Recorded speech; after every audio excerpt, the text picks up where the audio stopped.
Bismillahirrahmanirrahim. Assalamualaikum. I am Mohammad Weskarni, IBA JEST HM and USE teacher alumni. So today we are going to learn the difference between neither, none, either, any. So let's start the topic. जी इन सारे words के अंदर फ़र्क क्या है ये आज हम जानेंगे। तो अब जी थोड़ा हम एडवांस लेवल के ऊपर जाएंगे और चीज़ों को ज़रा एडवांस लेवल के ऊपर पढ़ना शुरू कर देंगे ताकि आप लोगों को चीज़ें समझ आना शुरू हो जाएं।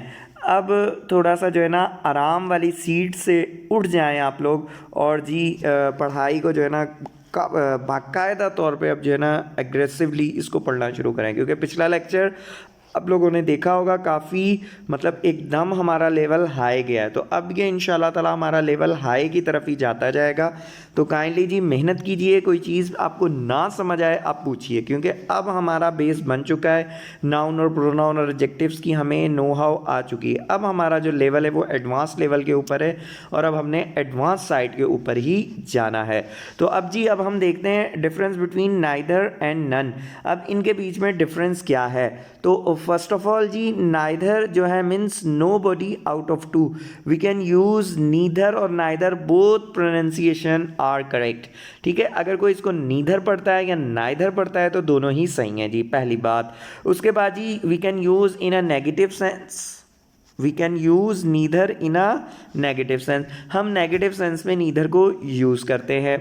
अब जी रही बात ये कि नीदर यहाँ पे है क्या, नीदर यहाँ पे है क्या। तो नीदर जी जो यहाँ पे है, नीदर आपके पास यहाँ पे प्रोनाउन है। क्या है जी, प्रोनाउन। अगर नीदर के बाद ऑफ आ जाता है, नीदर के बाद क्या आ जाता है, ऑफ आ जाता है, तो वो हमेशा प्रोनाउन रहेगा। वो क्या रहेगा जी, प्रोनाउन रहेगा। ये बात आप अपने जहन में बिठा लें, ठीक है जी। अब जी आगे चलते हैं। आगे क्या कहते हैं जी, neither of the two boys has gone out. तो दो के लिए इस्तेमाल होता है, बिल्कुल जी। तो यहाँ पे टू बॉयज़ लिखा हुआ है, neither of the two boys, बात आ गई समझ में।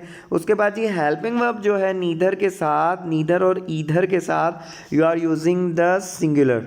आप सिंगुलर हेल्पिंग वर्ब इनके साथ यूज़ करते हैं, ठीक है। Neither of the two boys हैं तो टू बॉयज़, मगर यहाँ पे जो हेल्पिंग वर्ब है वो कौन सा यूज़ होगा, सिंगुलर, हैज़ गॉन आउट। तो जी मैं दोबारा रिपीट करता हूँ ताकि आप लोगों के जहन में ये बात आ सके। Neither is a negative, neither we can use in a negative sense, ठीक है। और कब यूज़ करते हैं, when there are two persons, सही है जी।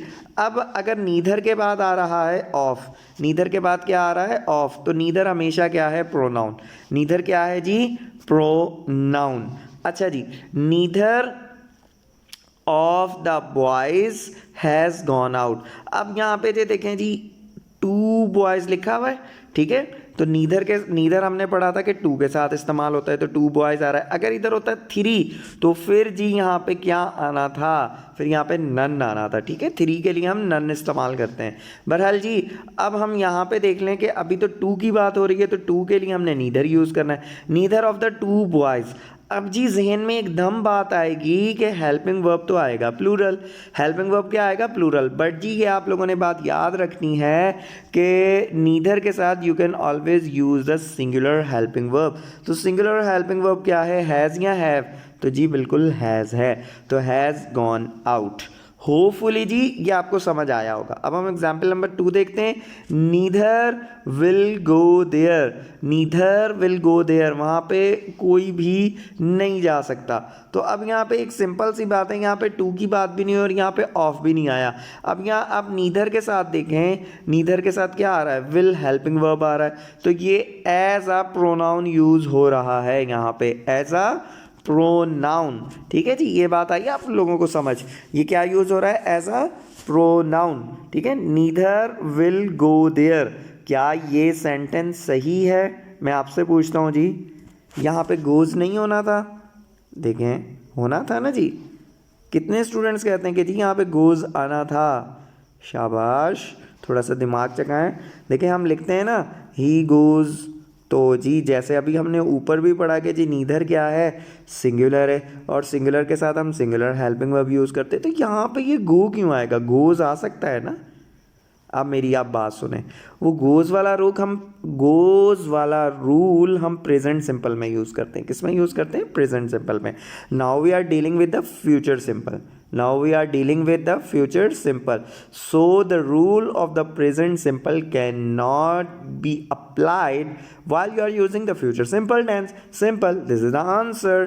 तो यहाँ पे ये गो ही रहना है। अच्छा जी, अब नीचे आ जाएं जी। यहाँ पे neither Ali nor Aslam has eaten the meal. ना तो अली ने और ना ही असलम ने, दोनों में से किसी एक ने भी खाना नहीं खाया। अब जी यहाँ पे थोड़ी सी इंटरेस्टिंग चीज़ है। देखें, नीदर के साथ क्या आ रहा है? नाउन आ रहा है, ठीक है, और नॉर के साथ भी क्या आ रहा है? असलम आ रहा है। तो अब यहाँ पे नीदर क्या है? नाउन है, प्रोनाउन है, एडजेक्टिव है, क्या है? शाबाश जी। देखें यहाँ पे जब भी नीदर और नॉर, नीदर हमेशा किसके साथ यूज़ होगा? नॉर के साथ। पेयर के अंदर जब भी यूज़ हो रहा होगा ना नीदर और नॉर, तो ये हमेशा क्या होंगे? कंजक्शन होंगे। क्या होंगे जी? कंजक्शन। और ईधर के साथ और यूज़ होता है, नीदर के साथ नॉर यूज़ होता है। जब भी ये पेयर के अंदर यूज़ हो रहे होंगे तो ये शो करेंगे जी क्या? कंजक्शन। बट चाहे ये कंजक्शन यूज़ हो, चाहे ये प्रोनाउन यूज़ हो, इनके बाद जो हेल्पिंग वर्ब आएगा ना, वो हमेशा सिंगुलर ही आएगा। तो होपफुली जी आपको नीदर का कॉन्सेप्ट क्लियर हो चुका होगा। Now we are moving forwards toward the none. जी नन कहाँ पे यूज़ होता है? None means nobody out of 3 और मोर। मतलब नेगेटिव सेंस ही है, बट जब मतलब 3 या 3 से ज़्यादा हो तो वहाँ पे हम नन यूज़ करते हैं।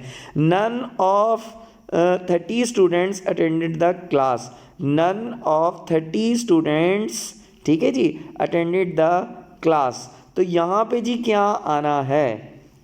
शाबाश जी। यहाँ पे ये नन देखें, देखें 30 स्टूडेंट्स मतलब तीन है और 3 से ज़्यादा है। अगर 2 होते तो हमने नीदर यूज़ कर लेना था। तो अब नन यूज़ हो रहा है क्योंकि ज़्यादा नंबर्स हैं। तो none of 30 students attended the class. अब जी यहाँ पे आप बताएंगे नन क्या है पार्ट्स ऑफ स्पीच में। शाबाश जी, जो इन्होंने ऊपर वाली चीज़ समझी है वो यहाँ पे समझ लेंगे। ठीक है, नन यहाँ पे क्या है? प्रोनाउन।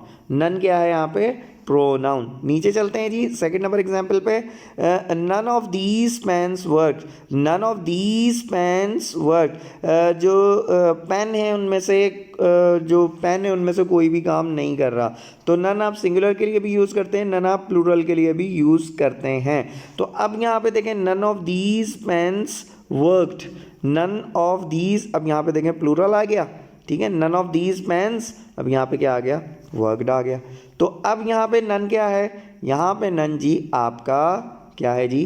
प्रोनाउन ही है। तो जी आप लोगों को जहन में बातें बैठ रही होंगी। अब ये आहिस्ता आहिस्ता इस तरह बातें अपने जहन के कॉन्सेप्ट अपने जहन में बिठाना शुरू करें, क्योंकि अब आगे जो आपकी क्लासेस आएंगी वो बिल्कुल एडवांस लेवल पे आना शुरू हो जाएंगी। अभी हमने एरर डिडक्शंस भी करने हैं, जो कि हमारा एक अलग से टॉपिक है।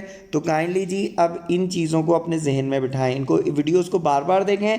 अगर फिर भी कोई आपको सवाल हो तो आप मुझसे पूछ सकते हैं। अब जी यहाँ पे देखें, he will be none the wiser. अब यहाँ पे नन क्या है? He will be none the wiser, ठीक है। यहाँ पे नेगेटिव सेंस यूज़ हो रहा है, बट यहाँ पे क्या है? शाबाश जी, नाउन है, प्रोनाउन है, एडजेक्टिव है, एडवर्ब है। क्या है जी यहाँ पे? जी यहाँ पे जो आपका नन यूज़ हो रहा है ना, वो एडवर्ब है। क्या है जी? एडवर्ब। क्योंकि द वाइजर क्या है? एडजेक्टिव। क्या है जी? एडजेक्टिव। तो एडजेक्टिव के साथ हमेशा एडवर्ब यूज़ होता है। एडजेक्टिव के साथ क्या यूज़ होता है? एडवर्ब। तो यहाँ पे नन क्या है? एडवर्ब। ठीक है जी, एडवर्ब का टॉपिक आगे है, हम पढ़ेंगे। बट जी मैं आपको एक चीज़ बता रहा हूँ कि एडजेक्टिव के साथ आपका एडवर्ब यूज़ होता है। अब यहाँ पे नन देख लें, नन के बाद ऑफ था, यहाँ पे भी ऑफ था, बट यहाँ पे नन के फ़ौरन बाद द वाइजर, ये क्या आ गया जी? एडजेक्टिव्स आ गया। तो यहाँ पे अब जी एडजेक्टिव के साथ आप क्या यूज़ करेंगे? हमेशा आपका एडवर्ब यूज़ होगा। एडजेक्टिव के साथ क्या यूज़ होगा?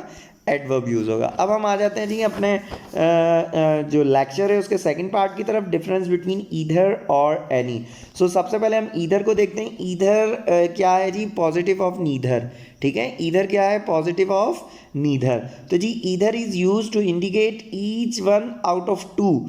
Either is use to indicate each one out of two. तो ईदर जो यूज़ होता है वो इंडिकेट करता है जब आप दो के बारे में बात कर रहे हो, but in a positive sense. अब जी हम एग्जाम्पल देख लें, either of two girls has stolen the book, either of two girls has stolen the book. तो अब यहाँ पे जी ईदर क्या है, ठीक है जी, अब यहाँ पे ईदर क्या है, तो यहाँ पे देखें जी ऑफ यूज़ हो रहा है, तो बिल्कुल जी ईदर क्या है, प्रोनाउन। तो either of two girls has stolen the book, मतलब इन दोनों में से किसी एक ने क्या की है, बुक चोरी की है, या इसने। तो अब टू गर्ल्स यूज़ हुई, और उसके बाद जैसे हमने नीदर के लिए पढ़ा था, we can use the help singular helping verb after the word either और नीदर। तो यहाँ पे भी देखें जी हैज़ यूज़ हुआ है। अब हम चलते हैं एग्जाम्पल नंबर 2 की तरफ। एग्जाम्पल नंबर 2 हमें क्या कहता है, ईदर अली और उवैस हैज़ और हैव डन इट। शाबाश जी, यहाँ पे ये क्या आएगा, हैज़ आएगा या हैव आएगा? जी बिल्कुल सही आप कह रहे हैं। आप लोगों के दिमाग में एकदम आ चुका होगा कि ईदर के साथ we can always use the singular helping verb. तो यहाँ पे क्या यूज़ होगा जी, हैज़ यूज़ होगा। क्या यूज़ होगा, हैज़, ठीक है जी। बट यहाँ पे ईदर क्या है, ईदर और क्या है जी, बिल्कुल करेक्ट। यहाँ पे ये जी कंजक्शंस हैं, यहाँ पे ये क्या है जी, कंजक्शंस है, बिल्कुल जी करेक्ट आपने देखा। उसके बाद नीचे आता है ईदर कैन डू इट, ये तो कोई भी कर सकता है ना, ईदर कैन डू इट। तो यहाँ पे जी क्या है, ईदर के बाद देखें मॉडल वर्ब आ रहा है कैन, तो ईदर यहाँ पे प्रोनाउन है, ईदर यहाँ पे क्या है जी, प्रोनाउन। तो अब यहाँ पे जी देखें डू क्या सही है, यहाँ पे ईदर कैन डज इट होगा ना, ईदर वैसे ही हमारे लिए सिंगुलर यूज़ होता है। तो जैसे हम बोलते हैं ना ही डज, तो क्या यहाँ पे डज आएगा या डू ही रहेगा? तो either can do it, either can do it. तो यहाँ पे वो जो रूल है वो प्रेजेंट सिंपल के लिए, here we are not dealing with the present simple, we are dealing with the modal verb. तो ये वाली बात अक्सर टेस्ट के अंदर कंफ्यूज करती है, तो that's why I am explaining one by one, और मैं बार बार इसको एक्सप्लेन कर रहा हूँ ताकि आप टेस्ट के अंदर ये वाली गलती ना करें। चलिए जी अब हम आगे चलते हैं एनी की तरफ। जी एनी क्या है, any is use to indicate each one out of 3। तो एनी नेगेटिव सेंस नहीं है, एनी क्या करता है कि जी एनी करता है, इंडिकेट करता है जी ईच वन आउट ऑफ 3 मतलब 3 में से किसी एक की तरफ इशारा करे, वहाँ पे हम एनी यूज़ करते हैं, मतलब 2 से ज़्यादा हो, ठीक है जी। आगे चलते हैं जी, ईदर जो है वो पॉजिटिव 2 के लिए, ठीक है। अब 2 से ज़्यादा हो तो फिर क्या यूज़ करेंगे, तो हम एनी यूज़ करेंगे। किस तरह जी, एग्जाम्पल्स देखते हैं। Any of 3 students has done this, तो एनी भी हमेशा अपने साथ सिंगुलर हेल्पिंग वर्ब ही यूज़ करता है। तो एनी ऑफ 3 स्टूडेंट्स, ठीक है, ये बात आ गई समझ में। तो एनी के बाद ऑफ आ रहा है, तो एनी यहाँ पे क्या है जी, प्रोनाउन। उसके बाद एनी ऑफ 3 स्टूडेंट्स से 2 होते तो हम इधर यूज़ करते हैं, बट मोर देन 2 है। तो अब हमने 3 स्टूडेंट्स और उसके साथ हेल्पिंग वर्ब हमारा सिंगुलर आएगा। तो ये बात आप लोगों को समझ आ चुकी होगी। अब एग्जाम्पल नंबर 2 देखें। I need some stamps, are there any in your bag, are there any in your bag. तो यहाँ पे जी एनी क्या है, शाबाश जी, are there any in your bag, यहाँ पे एनी क्या है जी, यहाँ पे एनी जो है वो एडवर्ब है। एनी क्या है जी, एडवर्ब। तो जो एडवर्ब है वो वर्ब के साथ भी यूज़ होता है। ये किसके साथ यूज़ हो रहा है, ये मीनिंग ऐड कर रहा है किसके अंदर, आर के अंदर मीनिंग ऐड कर रहा है। तो हमारा जो एडजेक्टिव है, एडजेक्टिव के साथ भी एडवर्ब यूज़ होता है और एडवर्ब वर्ब के साथ भी यूज़ होता है। तो यहाँ पे जो एनी है वो क्या है जी, एडवर्ब। चले जी नीचे चलते हैं। Is your father feeling any good, is your father feeling any good. तो यहाँ पे एनी क्या है, ठीक है, गुड है, देखें जी क्या है, एडजेक्टिव। तो एडजेक्टिव के साथ क्या यूज़ होता है, एडवर्ब, अभी हमने पढ़ा। तो यहाँ पे एनी क्या है, यहाँ पे एनी है एडवर्ब। चले जी नीचे से चलते हैं। I can not run any faster, I can not run any faster. So जी यहाँ पे एनी क्या है, देखें फास्टर क्या है हमारे पास, एडजेक्टिव। तो एडजेक्टिव से पहले हम सिर्फ एडवर्ब ही यूज़ कर सकते हैं। तो यहाँ पे एनी क्या है, यहाँ पे भी एनी है जी, क्या है जी, शाबाश जी, यहाँ पे एनी आपका है एडवर्ब। अब नीचे चलते हैं। I do not eat any meat, I do not eat any meat. तो अब यहाँ पे जी एनी क्या है, शाबाश जी, I do not eat any meat. तो यहाँ पे एनी क्या है, यहाँ पे एनी एडजेक्टिव है, यहाँ पे एनी क्या है एडजेक्टिव, क्योंकि मीट क्या है नाउन, मीट क्या है नाउन, तो हम नाउन से पहले हमेशा एडजेक्टिव यूज़ करते हैं, ठीक है। A word which add something in the meaning of noun what we can called it adjective. तो यहाँ पे एनी क्या है एडजेक्टिव। अब आप लोगों ने ये देखा कि जो हमारे पास डिफरेंट वर्ड्स हैं, ईधर हो गया, नन हो गया, या नीडर है, एनी है, ये वर्ड्स का काफ़ी जगहों पे these words are using as a pronoun and adjectives as well as adverb. तो किस तरह यूज हो रहे हैं, I am explaining again and again that this concept should clear in your mind, should be clear in your mind. अगर ये आपके concept mind के अंदर क्लियर हो जाता है तो बहुत अच्छी बात है, टेस्ट के अंदर आपको कोई कन्फ्यूजन नहीं होगी। अगर आपको कोई भी सवाल हो इससे रिलेटेड तो आप मुझसे पूछ सकते हैं। अपना ख्याल रखिएगा, खुदा हाफिज़।